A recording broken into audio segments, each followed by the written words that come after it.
The premium really needs to be in that range I told you about before, 750 million to a billion. Well, this year, if you look at the launches this year, there have been more launches this year already than in any other year since 2010, except for 1 year. So there have been a lot of launches this year. The insurance premium this year is the lowest it's been since 2010. And that's because a lot of the launches this year are not insured. So, for example, Starlink doesn't insure their launches. They're just launching lots and lots of satellites and hope to, they assume a certain failure rate, but they'll have enough up there they can complete their system. So with fewer insured launches, but more activity, we're not going to see the market premium increase to the point where it will be sustainable for the long term in 2020. It'll take 2021, 2022 before things really start picking up. That's really the dynamic that has got us in the hole in the first place and that is affecting the way we do business now. Welcome back to the Cold Star Project. I'm your host, Jason Kanigan, the founder of this thing, Cold Star Technologies, a data science and process improvement firm, helping space companies who want to know what the heck is really going on inside their business. And I'm real happy to be here today with Chris Kunstadter of AXA XL. It's an insurance type company, big company. He's the global head of space, runs a 4-person team and has been there a long time. This is your 15th year in that role, huh?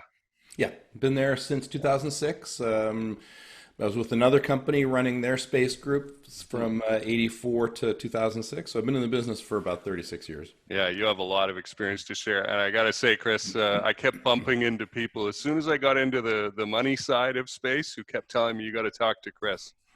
So I'm really glad to have you on. And we had a good chat yesterday to hone in on some great questions and topic areas. And we're going to talk a lot more about policy than I at first had thought, because you really get into that area. But let's begin with something. You did something early on in your career, and a lot of the folks who listen to this show are students, and I want to encourage them to know that they have a lot more control over their career than a lot of them think they do. They get to go out and pick what they want if they want to do that, instead of sending out what I will call caveman tools of job search, of sending out a blizzard of resumes at a whole bunch of opportunities and hoping somebody calls you back. I much prefer the create your own job or pick something very specific. So you did what I coach people to do, which is find something you love to talk about all day. Absolutely. And then go and figure out a way to make money doing that. And I think that's just brilliant. So in your case, it was airlines originally, and the business was insurance. And so, how has that affected your happiness over your career? That's an interesting question. So I'll go back a little bit further and say my bachelor's degree was in French literature. So I love to write. And I love to happened to be interested in French poetry of the 19th century. So as an undergrad, I got my degree in French literature. Then I went to graduate school and got a master's in transportation engineering. While I was getting my master's degree, I worked as a pilot and a flight instructor in California. And what I was interested in when I was in grad school was airline economics. Why do airlines buy the aircraft they do? Why do they fly the routes they do? So fleet management, route management, sort of aircraft design, with the idea that maybe I'd start an airline someday. Well, it was around the time of deregulation in the early 80s. So the airline business was in turmoil. So it was really more fun to actually be a spectator than a participant. So I worked as a pilot, but I didn't get into the airline business. I watched it from afar, and I ended up getting a job with an insurance company here in New York doing airline insurance. So we insured a lot of the major airlines. My accounts were all the West Coast airlines at the time. It was Alaska Airlines, World Airways, Continental Airlines, and so it was a really interesting way to see not how a particular airline does their fleet and route management, but to see how all the airlines across the board did that and to compare those styles. So then in 1984, I was asked to take over the space insurance group at the company I was with at the time. And didn't know a whole lot about space except for having watched Gemini and Apollo launches when I was a kid. But obviously it's a very exciting business, and I managed to really learn quickly and again, recognize that space is a business where a lot of companies do things in a lot of different ways. So for me, it was a great way to see how different companies,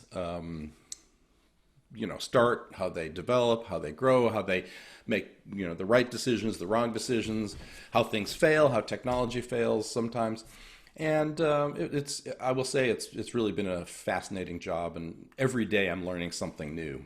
And Hmm. even 36 years later, I'm learning obviously new applications, new technologies. So it's a lot of fun. And I would say that people who are, if you're young and you're interested in a particular subject, that's great. Don't forget to broaden your mind and learn how to write well, learn how to, be a critical thinker and all that. That's very important in any type of business or any type of field. Right, right. Wow, the early to mid '80s, very Yeah, tumultuous time. Pan Am probably was yeah, still around, yeah. and People Express, all there was those, a those air traffic startups. controllers strike that Yep, President Reagan absolutely. had to intervene on that I remember about. And we're in the I don't know, space shuttle had been around 5, 6 years, something like that, right? Yeah, It's a yeah. I very remember different. watching the very first space shuttle flight back Mm, in, I think it was what, 81, 70, yeah, 81, yeah. 82, whenever it was. Yeah. So I don't know if you remember that meeting, or was it a document or something where, I mean, it's a long time ago, where they suddenly told you, hey, Chris, you're going to be the space guy now. Do you remember what that was like? Yeah, the boss called me in and said the fellow who's running the space group wants to go pursue other things, and at the time I was working for an insurance company that was very old fashioned, still used the Mm, old crank style adding machines uh-huh. and that sort of thing, and there were no fax machines. Everything was telex. Uh-huh. And they said, Chris, you're the only one who knows how to use a computer around here. How would you like to run the space group? And the Wow. computer at the time was I think it was an Apple IIe or something Hmm. like that. And I thought about it for a day and said, sure, that sounds great. Love to do it. So, Huh. What an interesting qualifier. yeah. You're the guy who knows how to run the computer. Yeah. Yeah. In a company of 300 people or whatever it was. Right. So obviously over time, commercialization of space has opened up a little Hmm. bit. Things are not the way I would like exactly for them to be in terms of the business of space. There's still a lot of focus on the DoD and government, NASA, and all that as customers. And I really am looking forward to seeing more business or Sure. public Commercial. purchasers. Absolutely. But what areas of space insurance and products and that does your team focus on? Is there anything you avoid? What types of projects are you involved in? That's a good question. So the phrase I use is that we embrace risk. We're an insurance company. We're paid to take risk. So let's find a way, no matter how strange or wacky or run of the mill it is, let's find a way to write the business. That's what we're here for. We're compensated to write insurance. So we try not to let technologies or business plans or crazy ideas, scare us away. We'd much rather say, let's find a way to do it than to say, no, that's too crazy. So an example of that is that over the last several years, obviously with the growth in small satellites, we've seen a lot of small companies, whether they're small sat manufacturers or small sat operators. They'll buy a satellite, they'll have it built, they'll have it shipped to the launch site, and then they'll have it launched. Well, the insurance for the transportation of the satellite from the factory to the launch pad and then the launch processing, that insurance has traditionally been done by the marine insurance market, the insurance companies who do ships and trains and transportation and that sort of thing, logistics. And because the values are so small for some of these satellites, it could be $50,000 or $100,000. To make that business worthwhile, insurance companies have to charge a lot of money to Hmm. make it worthwhile because there isn't a lot of volume. Then several years ago, when the SpaceX rocket blew up on the launch pad with the Amos 6 on board Hmm. during fueling testing, that scared a lot of the insurance companies away from that pre-launch business. So what we did is we realized, hey, there's a market for insuring those small satellites during the pre-launch phase. So we came up with a product that we call seamless insurance, which is we call it from loading dock to orbit. So basically, we'll cover the satellite up to $5 million, or we can even go more than that, from the factory where it's built to the on a truck or a airplane or however it's done, to the launch site, the preparation for launch, the loading it onto the rocket, and then the launch and deployment, which we would traditionally have done. So by trying to be innovative and trying to find ways to solve these problems, it's really been very successful for us. Okay. I imagine you're pooling the risk of a number of those small sats across that one product line We there. like to do that. So we like rideshare programs. Yeah. There's a Vega launch vehicle, European Vega launch vehicle, going up in I think shortly, weeks or months, weeks or a month, and that's going to have 53 satellites on it. We're going to be insuring some of those satellites, a not insignificant number of those satellites. So that gives us the opportunity then, yes, to build up a portfolio across that launch. Speaking of Vega, the space insurance industry is upside down right now because of a major loss last year, Yeah. for the most part. Was there anything that insurance companies could have done on the lead up to that? It seemed that the market got a little soft. Premiums have doubled to quadrupled Yep. in the intervening time. Do you think there's, and I don't want you to talk smack about the No, no, no, space no. insurance field, but do Oh, you no, think no. there might Listen, be a I'm. little group Yeah. think going on in there, or what's Well, the, that's what's yeah. been going on here? So it's actually very simple, and it's traditional microeconomics. It's supply and demand, and what I mean by that is from, let's say, 2000 to 2012. The annual premium into the space insurance market was roughly between 750 million and $1 billion a year. The losses were anywhere from 50 million a year to close to $1 billion a year. So generally, the premium was sufficient to pay the losses that occurred, and the losses were very volatile. You could have a $50 million a year and then an $800 million a year. So that volatility meant that insurance companies needed to build up some sort of a bank. Since 2012, the business got very, very competitive. So there was a lot of capital in the market. And again, pure supply and demand, if there's more capital than you need, that's going to result in fights over prices. At the same time, while the peak insured value of a launch could be as high as $800 million, we've had several $800 million launches, more and more of these small sat launches that are insured for $1 million, $10 million, $100 million. So the way we look at our allocation of capital is on a per exposure basis, say a per launch basis. So with more small values, there was even more competition.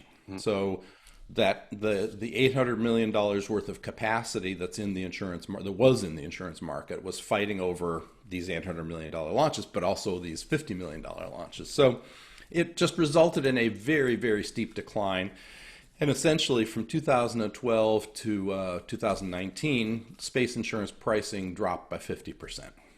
So in 2019, we had a very bad year, about $800 million of losses, not out of family, right? It's not out of family with history, with historical losses. So the losses were in family. It's just that the premium had dropped so significantly that it couldn't cover the losses. So what happened was, again, supply and demand, companies reassessed their participation in the space insurance business. They said, this is very volatile, this is very difficult, there just isn't enough business, and it's too competitive, so we'll pull out. So by reducing the overall capacity in the space insurance market, we were able to, the market as a market increased prices.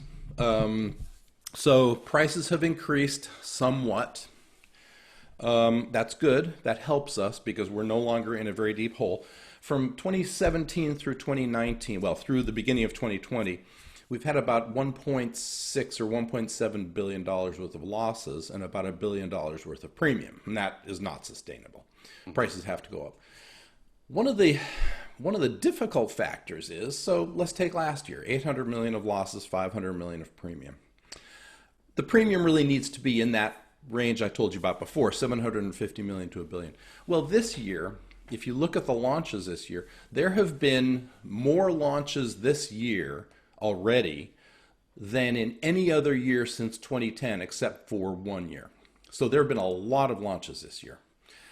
The insurance premium this year is the lowest it's been since 2010. And that's because a lot of the launches this year are not insured. So, for example, Starlink doesn't insure their launches. They're just launching lots and lots of satellites and hope to, they assume a certain failure rate, but they'll have enough up there they can complete their system. So with fewer insured launches, but more activity, we're not going to see the market premium increase to the point where it will be sustainable for the long term in 2020. It'll take 2021, 2022 before things really start picking up. That's really the dynamic that has, that got us in the hole in the first place, and that is affecting the way we do business now.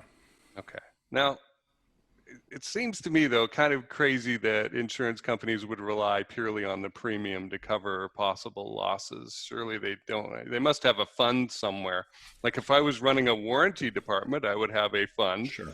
that people would pay into, and it would be in an offshore account being invested and accumulating interest and dividends and whatnot. And that is often a great moneymaker for companies that run warranties. And then if there is a problem, they pull money out of that to pay for it.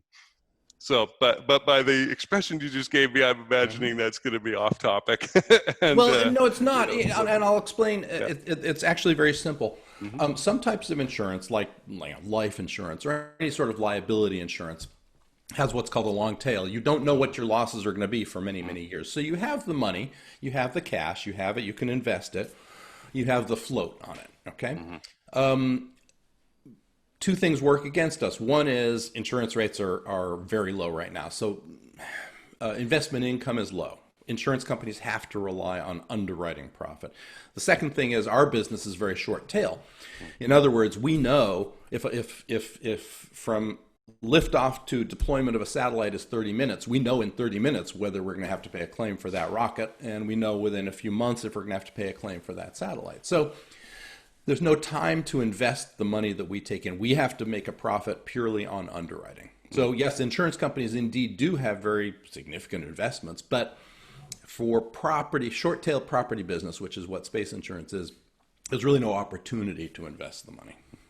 Okay, that makes sense. And for those listening who haven't really thought about insurance, with like life insurance or something like that, you have actuarial tables that have been long known. I can't predict when I will die, but I can predict when people in my age group will die with a high degree of accuracy. Yes. However, in the space business, we ain't got that. Right. Exactly. We just have not been around long enough and done enough activity to have those statistics. So we statistics are all we have, so we have to, to some extent, we have to rely on that and our sort of, our technical analysis. But we can't, the variances and the standard deviations are pretty large. So we have to take the technical information we have and then apply some factors to it. Right. Good old coefficients. Hi, I'm Dylan Taylor, Chairman and CEO of Voyager Space Holdings, and I listen to the Cold Star Project. Hi, I'm Dr. Gordon Ressler, the president and founder of Robots in Space. And if you want to get the latest in space technologies and business, listen to the Cold Star Project. I'm Alistair Funge, Space Policy and Operations Engineer, and I listen to the Cold Star Project. Chris, you've been in the space industry and the space insurance field for 3 decades, and I was very pleased to find myself in at your request yesterday in a conversation about space policy. And so you are in this role, much to my surprise and pleasure, of being an influencer on space policy and tech development issues, coming from that space insurance direction. It was great to hear. And so I want to explore some of these issues with you so that our listeners and viewers can hear about them. So let's begin with risk management in space. What is risk management in space, in your opinion? What's your operational definition here? So risk management writ large, okay, risk management is, you identify the risks, you assess the impact of them, and then you treat them. You take steps to make sure that you are able to handle those risks. There are different types of treatment. There's avoidance. You can say, okay, I just won't do that dangerous thing. There's reduction. I'll put more redundancy on my satellite. satellite. There's retention. I'm willing to take that risk. And then there's transfer, which is insurance. So risk transfer is the basis of insurance. And so as an insurance company, we offer, we tell our clients, look, you don't have to buy insurance. You just need to manage your risk. If you want to buy insurance, we sell insurance and we help you navigate the treatment of risk. In terms of the work we do in policy, I'm very fortunate to have a very, very strong team to work with me. So it does give me some time to do some business development, some advocacy, some outreach to industry, to governments, to institutions, to try to get people to understand what the issues are that we see that can be affected in order to change the way people think. And I would say that the main ones that we look at have to do with space safety, responsible space activity. There's an insurance company that decided that they would no longer provide insurance in low Earth orbit because there is a very strongly increasing risk of collision in low Earth orbit. The collision risk is not trivial. It's quite significant. And as a result, this particular insurance company said, look, why take that risk? Why take that risk? There's not enough money in the low Earth orbit insurance business. We're still very active in that frame, but I talk a lot to my colleagues in different insurance companies who say, yeah, low Earth orbit is very risky. So what we've done is we've worked with, for example, the U.S. Department of Commerce, the FAA, the National Space Council, anybody who will listen about, hey, we're an insurance company, we're paid to take risk. In order for us to be able to sustain our business, we need to make sure that things are being done to make space safe and to make space actors responsible. So we've worked on things such as technologies, regulatory issues, industry groups, trying to get people to understand what the real issues are. Technologies, we've worked very closely with some companies that are developing some small beacons to put on satellites. Small, the size of a Post-it note or something like that, that will transmit a signal every 10 minutes, 30 minutes, whatever, and with a unique identifier. What that does is that allows the organizations that are tracking objects in space to be able to not only see that object, but to identify it. Now, there are a lot of small satellites that are launched, CubeSats and the like, that when they're deployed off the launch vehicle, they just never turn on. So you probably know which one it is, but if you're launching 100 satellites and 10 of them don't work, you might mix them up and not know which one is which. These beacons are independent of the spacecraft itself. They have a small solar cell. They can transmit. So that way, you know what is where, and you know who to contact to say, hey, what's your satellite made of? If it hits something, what will it do? And that sort of thing. These are issues that are, that can only make space safer to operate in. So we believe that all satellites and all rocket bodies that stay in orbit should have a beacon with a unique identifier that's easily, read. It's not to, do anything nefarious. It's purely to make sure that space is well characterized. Mm-hmm. If we know what's up there, if we know what it's doing, if we can say, that's the same piece I saw last week, we know who to talk with, and we know what to avoid.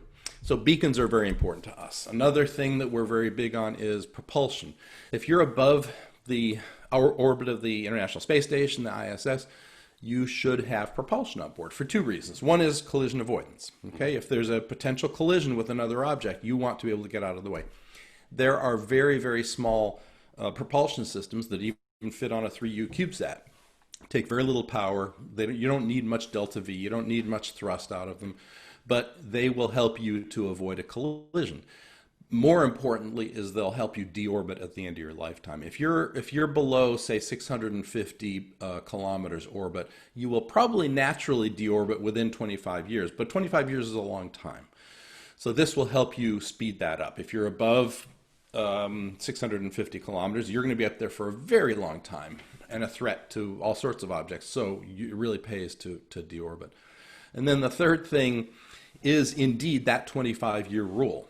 The 25-year, it's really a guideline, sort of a guideline rule, depending on which way you approach it.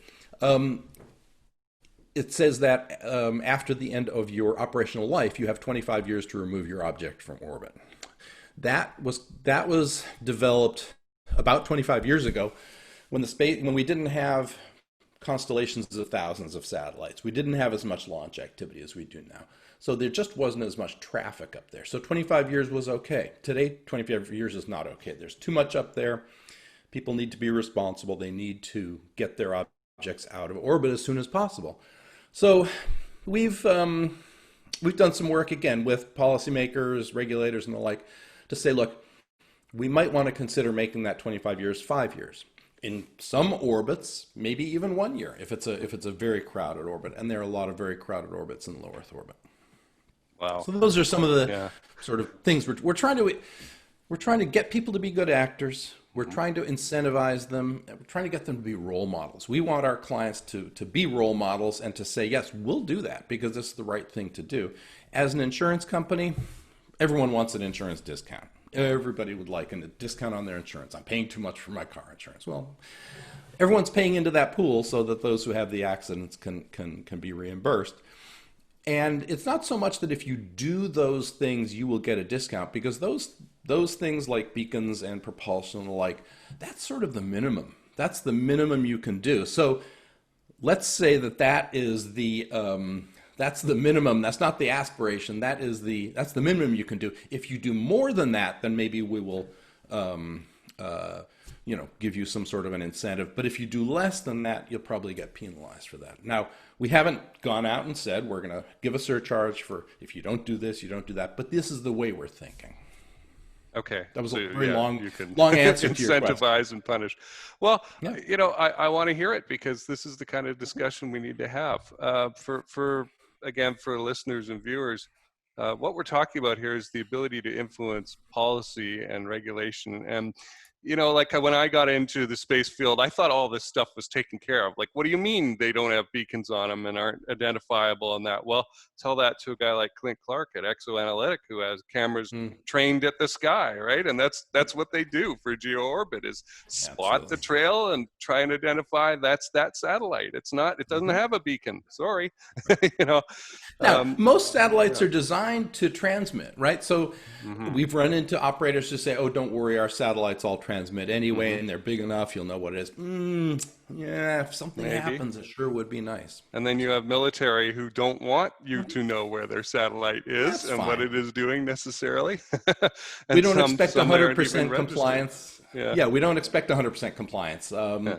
But any compliance is better than no compliance. And so the influence you're bringing to bear, I have a lot of this experience from my municipal past, where an idea for changing a bylaw or something like that can come from different levels. It can come from the public, ratepayer associations, community groups, committees of council itself, staff, municipal staff, or imposed from up above.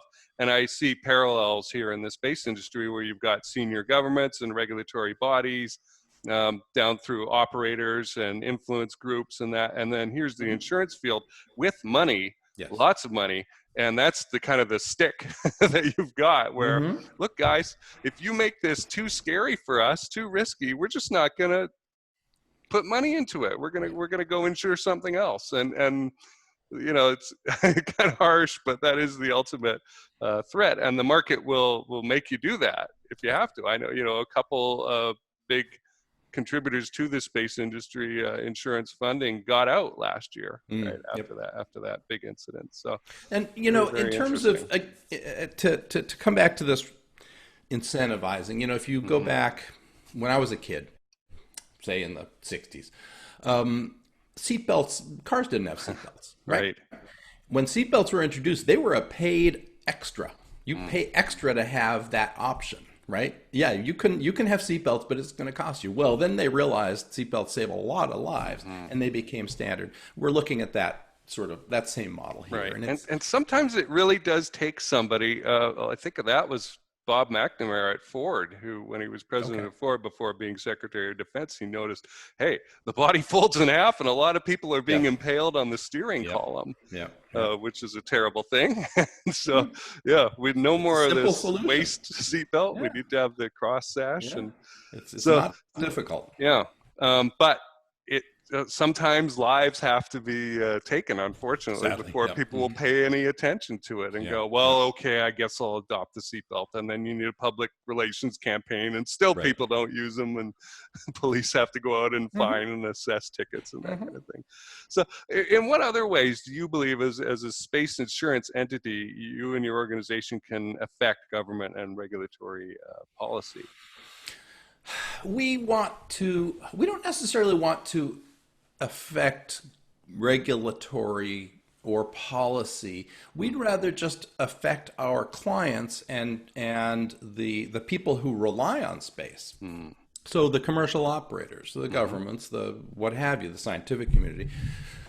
For example, people say, Chris, you're always saying that we should have more cameras in space for inspection. Are insurance companies going to pay for that? My answer is usually actually no. It's in the interest of the satellite manufacturer and the satellite operator to know what happened with their satellite. So we're big fans of on-orbit inspection. There are all sorts of regulatory issues around it, which is, another subject. But in and of itself, we're not saying we are going to pay, because the people who have the most interest in cameras on orbit are the satellite manufacturers and the satellite operators. When something goes wrong, they can go look and say, aha, we'll fix it so it won't happen again. Ergo, a safer space environment. Okay. So. I just got hit by a thought. Happens occasionally.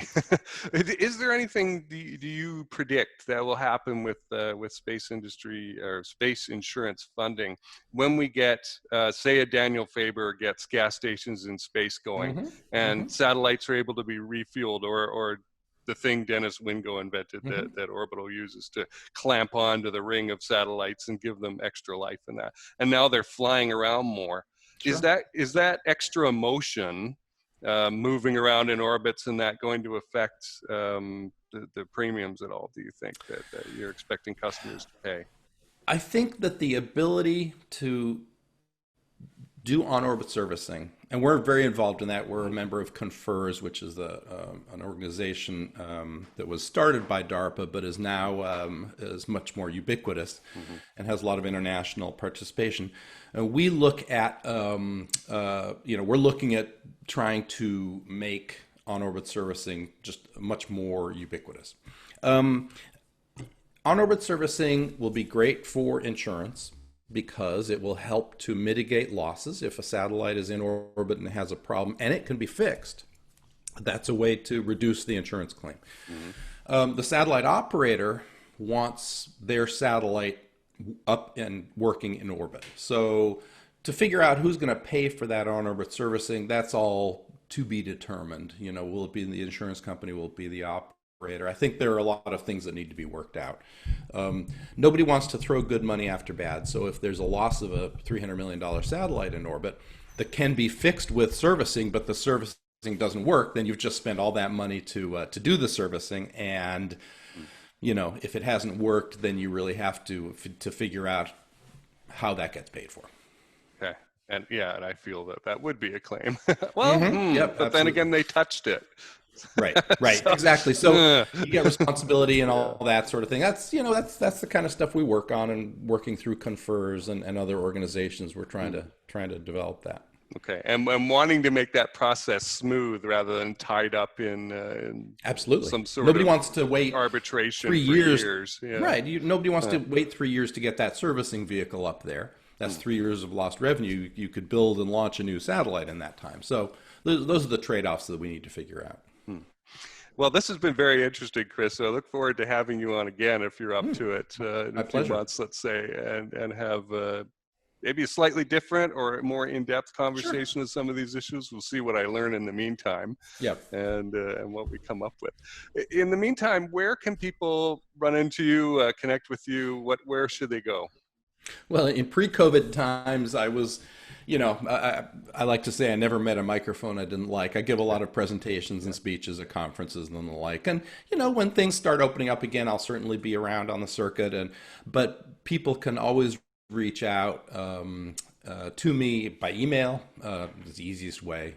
And it's just my name, Chris Kunstadter. Make sure you get the spelling right, at axaxl.com. I'm sure you'll have the address on, when you provide the Put it in the podcast. description. But I absolutely welcome people. I've worked with a lot of students who've been studying different aspects of space, tried to help them understand what, how insurance works, students, startup companies, what have you, even established companies. I'm always happy to help. I want this to be a safer, better, more responsible place. Excellent. All right. Well, you'll be out there continuing to get awareness on these issues. Absolutely. So my guest has been Chris Kunstadter, Global Head of Space at AXA XL. Thanks for being here. My pleasure. Hey, this is Jason Kanigan, the host of the program. Thanks a lot for listening to the Cold Star Project. If you want me to send you new episodes of the Cold Star Project so that you don't have to go hunting around for them or watching YouTube or anything like that, go to this page, coldstartech.com/MSB. That's short for Make Space Boring, which is what we're all about.